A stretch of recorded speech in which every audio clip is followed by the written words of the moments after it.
حضور علیہ الصلاۃ والتسلیم کا مقام، مرتبہ، یہاں تک کہ دوران نماز اگر حضور علیہ الصلاۃ والتسلیم کسی کو بلائیں تو رب ذوالجلال نے حکم عطا فرما دیا کہ نماز چھوڑو اور سیدھے دربار مصطفیٰ میں چلیں۔ اور یہ بات سورہ الانفال آیت نمبر 24، اللہ رب العزت نے ارشاد فرمایا، اے ایمان والو، اللہ اور اس کے رسول کے بلانے پر فوراً حاضر ہو جاؤ۔ استجیبوا للہ وللرسول اذا دعاکم، جب تمہیں اللہ کا نبی بلائے فوراً حاضر ہو جاؤ۔ لما یحییکم، جب تمہیں رسول اس چیز کی طرف بلائیں جو تمہیں زندہ کر دے گی، کیونکہ جو کچھ حضور علیہ الصلاۃ والتسلیم ارشاد فرماتے ہیں اصل میں وہی چیز روح پروری کا کام کرتی ہے۔ حضور بلاتے ہیں کہ نماز پڑھو، بندے کو صلاحیتیں ملتی ہیں۔ سرکار فرماتے ہیں تم نیکی کا کام کرو، بالیدگی ملتی ہے۔ حیا اختیار کرو، نئی زندگی ملتی ہے۔ بصارت اور بصیرت میں وسعت پیدا کرو، یہ نئی زندگی کا پیغام ہے۔ تو حضور علیہ الصلاۃ والتسلیم تمہیں جب بھی بلائیں، تم جیسے بھی پوزیشن میں ہو، استجیبوا للہ وللرسول اذا دعاکم لما یحییکم، تو فوراً چلے آؤ۔ الجامع صحیح البخاری، سنن ابی داؤد، سنن نسائی، سنن ابن ماجہ۔ ایک روایت ہے حضرت ابو سعید بن معلی رضی اللہ تعالی عنہ فرماتا ہے کہ میں نماز پڑھ رہا تھا تو حضور علیہ الصلاۃ والتسلیم کا گزر میرے پاس سے ہوا۔ آپ نے مجھے بلایا، میں مسلسل نماز پڑھتا رہا تو میں نے سوچا نماز پڑھ کے میں چلا جاؤں گا۔ خیر نماز پڑھ کے یہ حاضر ہوئے۔ حضور علیہ الصلاۃ والتسلیم نے ارشاد فرمایا، ما منعک ان تأتی، میں نے ابھی تمہیں بلایا تھا تو آپ آئے کیوں نہیں؟ کیا اللہ جل جلالہ نے یہ نہیں فرمایا، یا ایھا الذین آمنوا استجیبوا للہ وللرسول اذا دعاکم، کہ تمہیں جب بھی میرا نبی بلائے تو آ جانا، تو تم کیوں نہیں آئے؟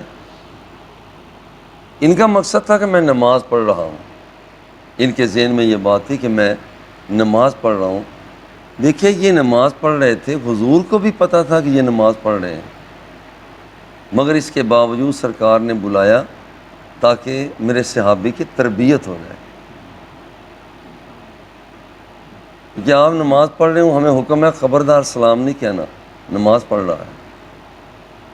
نماز کے دوران تو ہم کسی کو سلام نہیں کہتے ہیں، اور حضور نے سلام ہی نہیں کہا بلکہ فرمایا کہ ذرا جلدی میرے پاس آؤ، جلدی کرو بنی میرے پاس آؤ، بلایا اپنی بارگاہ میں۔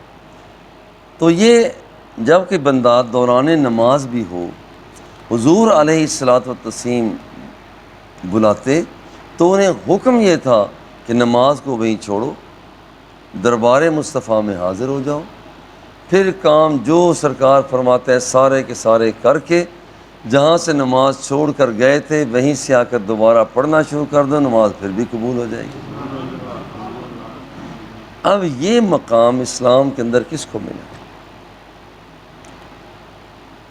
اسی طرح سے حضرت انس بن مالک رضی اللہ تعالی عنہ آپ فرماتے ہیں کہ حضور علیہ الصلاۃ والتسلیم نے ایک دن، بیماری کے دن تھے، اور یہ روایت بھی صحیح بخاری کی، صحیح مسلم کی ہے، پیر کا دن تھا، ایسے غالباً آج بھی پیر ہی ہے، آج پیر ہی ہے، تو پیر کا دن تھا۔ حضور علیہ الصلاۃ والتسلیم کاشانہ نبوت میں جلوہ فگن ہے، صحابہ کرام نماز پڑھ رہے ہیں، اور حضرت ابوبکر صدیق رضی اللہ تعالی عنہ نماز پڑھا رہے ہیں۔ دوران نماز حضور علیہ الصلاۃ والتسلیم نے کاشانہ نبوت کی کھڑکی سے پردے کو ہٹایا، کشف النبی صلی اللہ علیہ وآلہ وسلم ستر الحجرت، پردے کو ہٹایا۔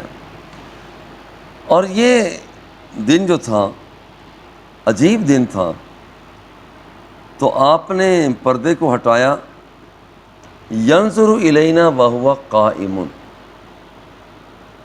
حضور علیہ الصلوۃ والتسلیم پوزیشن یہ تھی جیسے یہ مصلی پاک ہے تو کاشانہ نبوت بھی وہاں سے بائیں جانب ہے، اس طرف صحابہ کرام رخ کر کے نماز پڑھ رہے ہیں، اور حضور علیہ الصلوۃ والتسلیم نے پردے کو ہٹایا، کأن وجہہ ورقۃ مصحف، صحابہ نے جو تکنا شروع کیا تو رخ مصطفیٰ کی تابانیوں میں کھو گئے، یعنی یہ نہیں کوئی ٹیڑھی میڑھی آنکھ کر کے دیکھا، نہیں، باقاعدہ طور پر دیکھا کہ حضور جلوہ فگن ہے۔ تو یہاں پر کہتے ہیں کأن وجہہ ورقۃ مصحف، کہتے ہیں کہ ہمیں تو یوں لگ رہا تھا کہ آپ کا چہرہ قرآن مقدس کا ایک ورق ہے، کہ رخ مصطفیٰ پہ ہمیں رخ مصطفیٰ پہ قرآن مقدس نظر آ رہا تھا، سادہ سا مطلب یہ ہے، رخ مصطفیٰ پہ ہمیں قرآن مقدس نظر آ رہا۔ اچھا، اب یہ فرماتے ہیں ثم تبسم یضحک، حضور مسکرائے قربان جائیں ان مسکراہٹوں پر، مسکرائے یہاں تک کہ ثم تبسم یضحک، ہنسنے کے قریب چلے گئے، اتنا مسکراہٹ بڑھتی ہنسنے کے قریب ہو گئے۔ ثم تبسم، حضور علیہ الصلوۃ والتسلیم مسکرائے، یضحک، ہنسنے کے قریب ہو گئے، فہممنا ان نفتتن من الفرق برؤیت النبی، ہمیں یہ خیال آیا کہ شاید کہ اب تو ہم حضور کو دیکھتے دیکھتے خوشی کے اندر ہم تو اپنی نمازوں کو ہی کھول لیں گے۔ اور یہاں دیوانے لوگوں نے یوں کہا ہے، نمازیں جو قضا ہوں پھر ادا ہوں، نگاہوں کی قضائیں کب ادا ہوں، نمازیں جو قضا ہوں پھر ادا ہوں، نگاہوں کی قضائیں کب ادا ہوں۔ تو صحابہ کرام نے سوچا کہ رخ حبیب کبریا کو اچھی طرح سے تو دیکھیں۔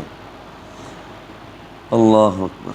فنکس ابو بکر علی عقبیہ، مصلی امامت پہ کھڑے ہیں، حضرت ابوبکر صدیق نے بھی پچھلی صف میں آنا شروع کر دیا۔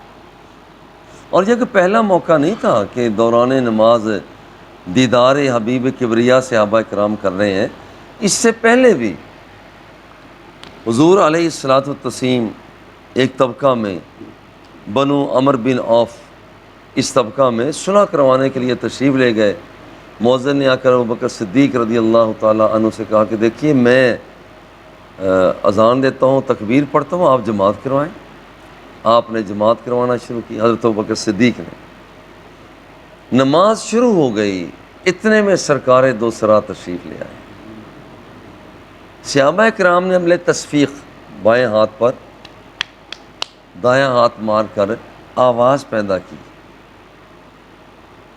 اچھا، حضرت ابوبکر صدیق بڑے مگن ہو کر نماز پڑھا کرتے تھے، دائیں بائیں ادھر ادھر کوئی حال نظر نہیں آتا، نماز پڑھتے رہے۔ لیکن جب تصفیق کا عمل زیادہ ہوا تو آپ نے تھوڑی سی توجہ کی، وہ دیکھا تو حضور علیہ الصلوۃ والتسلیم آپ بھی صف میں کھڑے ہوئے ہیں۔ آپ نے پیچھے ہٹنا شروع کیا، حضور علیہ الصلوۃ والتسلیم نے اشارہ فرمایا کہ آپ کھڑے رہیں۔ یہ بڑی بات تھی کہ حضور خود فرما رہے کہ نہیں آپ نماز پڑھاتے رہیں۔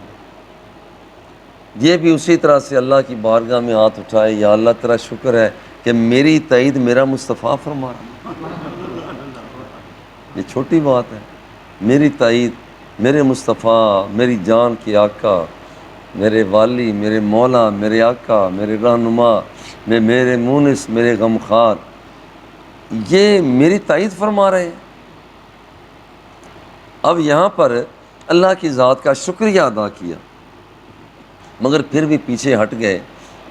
اس حدیث میں ہے کہ سرکار نے سلام پھیرا، لوگوں کو مخاطب ہوئے کہ دیکھو عمل تصفیق نہیں کرتے، تسبیح پڑھا کرو۔ حضرت ابوبکر صدیق سے جو فرمایا تھا، ما منعک ان تثبت علی المصلی اذا امرتک، جب میں نے آپ کو یہ کہہ دیا تھا کہ آپ اپنی جگہ پر ٹکے رہیں، نماز پڑھتے رہیں، تو آپ پھر یہاں پر کیوں نہ ٹکے رہیں، نماز پڑھاتے رہیں۔ آپ پر کہتے حضور ما کان لابن ابی قحافۃ ان یصلی بین النبی صلی اللہ علیہ وسلم، حضور میری جرت، آپ جلوہ فگن ہوں اور پھر نماز میں پڑھاؤں، حضور یہ میری جرت تو نہیں ہے۔ اس لیے اور سرکار نے بھی نہیں یہ فرمایا کہ ہاں یہاں پر پھر بھی تجھے پڑھتے رہنا چاہیے تھا، خاموش ہو گئے۔ جس کا مطلب یہ تھا، حدیث پر مہر لگا دی، جو کام تم نے دوران نماز کیا ہے 100% تم نے ٹھیک کیا ہے، یہ مطلب ہے۔ جو میں پہلی روایت عرض کر رہا تھا اس میں ہے کہ آپ نے ہنسنا مسکرانا شروع کیا، ابوبکر صدیق رضی اللہ تعالیٰ عنہ پیچھے ہٹنا شروع کیا، اور یہ وَظَنَّ أَنَّ النَّبِيَّ خَارِجٌ إِلَى الصَّلَاةِ، اور انہیں سمجھا کہ اب حضور شاید کہ نماز کی طرف تشریف لائیں، مگر حضور نے ارشاد فرمایا نماز پڑھتے رہو۔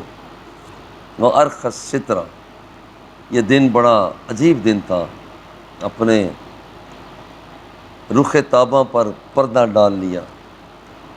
بس پردہ کیا کیا کہ دنیا سے ہی پردہ کر لیا۔ یہ وہ آخری دن تھا جو صحابہ کرام نے دیدار مصطفیٰ کیا، حضور کا دیدار کیا، اور اس کے بعد پھر حضور علیہ السلام وَأَرْخَ السِّتْرَ فَتُوفِّيَ مِنْ يَوْمِهِ ذَلِكَ، بس اسی دن حضور علیہ السلام کا انتقال پرملال ہو گیا۔ یہ آخری دن تھا، حضور علیہ السلام نے صحابہ کو دیکھا اور صحابہ کرام نے حضور علیہ السلام کو دیکھا، اور وہ دورانیہ بھی نماز کا تھا، جس کا نتیجہ یہ نکلتا ہے کہ دوران نماز اگر حضور علیہ السلام کی طرف توجہ ہو بھی گئی تو نماز ٹوٹتی نہیں ہے۔ آج بھی اگر بالفرض ایک آدمی کی توجہ حضور علیہ السلام کی، جیسے ہم پڑھتے ہیں اور ساتھ ساتھ دماغ ہمارا چلتا ہے، تصور پیدا ہوتا ہے، ہم پڑھتے ہیں التحیات للہ والصلوات والطیبات، جب رب ذوالجلال کی تجلیات کا ذکر رہتا ہے توجہ ادھر بڑھتی ہے، اور جب ہم کہتے ہیں السلام علیک ایھا النبی، تو پھر ہمارا تصور کام کرتا ہے کہ جیسے سرکار سامنے جلوہ فگن ہے اور غلام آپ کو سلام پیش کر رہے ہیں، ہمارا تصور ساتھ چلتا ہے۔ اور اگر بندہ اس تصور میں کھو بھی جاتا ہے تو یہ نماز ٹوٹتی نہیں ہے، یہ ٹوٹتی نہیں ہے، بلکہ اس نماز کو وہ مقام مل جاتا ہے جیسے کہ حضور کے زمانہ پاک میں حضرت ابوبکر صدیق رضی اللہ تعالی عنہ کی نماز کو مقام مل گیا تھا کہ حضور علیہ السلام کو دیکھیں۔ اللہ جل جلالہ ہمیں حضور علیہ السلام کی کامل اتباع، کامل محبت نصیب فرمائے۔ وصلی اللہ تعالی علی حبیبہ وآلہ واصحابہ اجمعین۔